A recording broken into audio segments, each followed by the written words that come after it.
Good evening, George Orwell. Perhaps we should start with you telling us a little about yourself.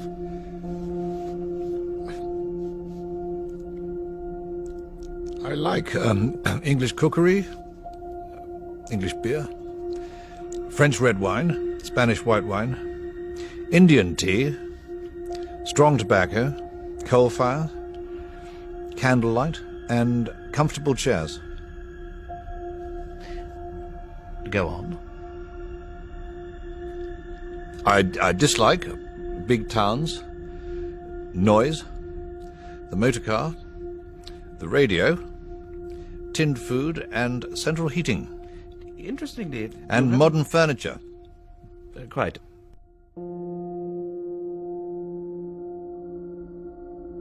All writers are vain, selfish, and lazy.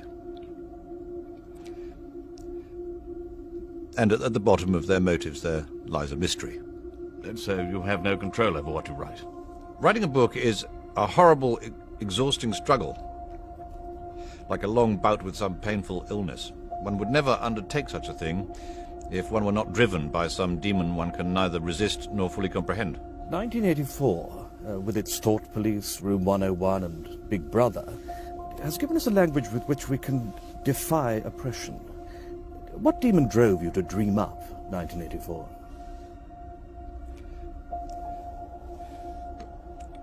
I do not think one can assess a writer's motives without knowing something of his early development.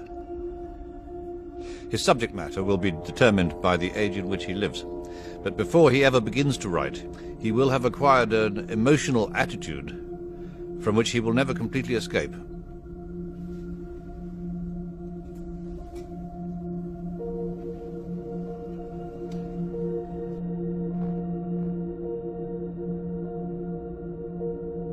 From a very early age, perhaps the age of 5 or 6, I knew that when I grew up I should be a writer.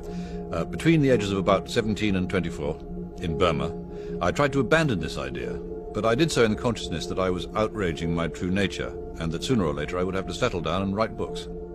But at this stage you were still Eric Blair, and the brand of literature that you first attempted was the polar opposite of 1984. At that time, I wanted to write enormous naturalistic novels with unhappy endings, full of detailed descriptions and arresting similes, and also full of purple passages.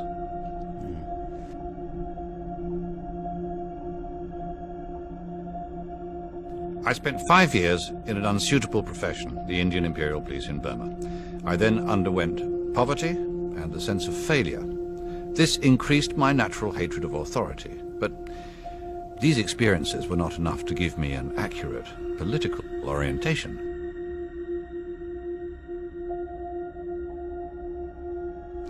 Using the word political in the widest possible sense, desire to push the world in a certain direction, to alter other people's idea of the kind of society they should strive after. So you were, by your early 30s, a political writer? No book is completely free of political bias.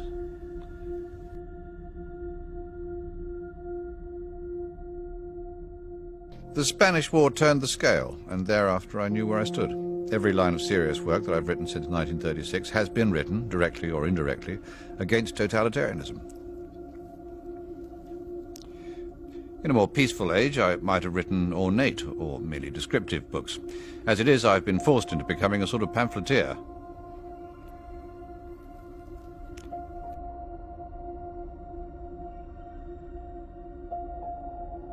Animal Farm was the first book in which I tried, with full consciousness of what I was doing, to fuse political purpose and artistic purpose into one whole.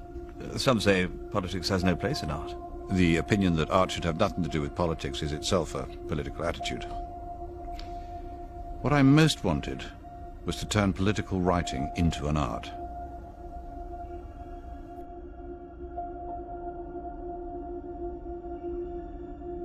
I do not think that the kind of society I describe will arrive, but that something resembling it could arrive, and that totalitarianism, if not fought against, could triumph anywhere.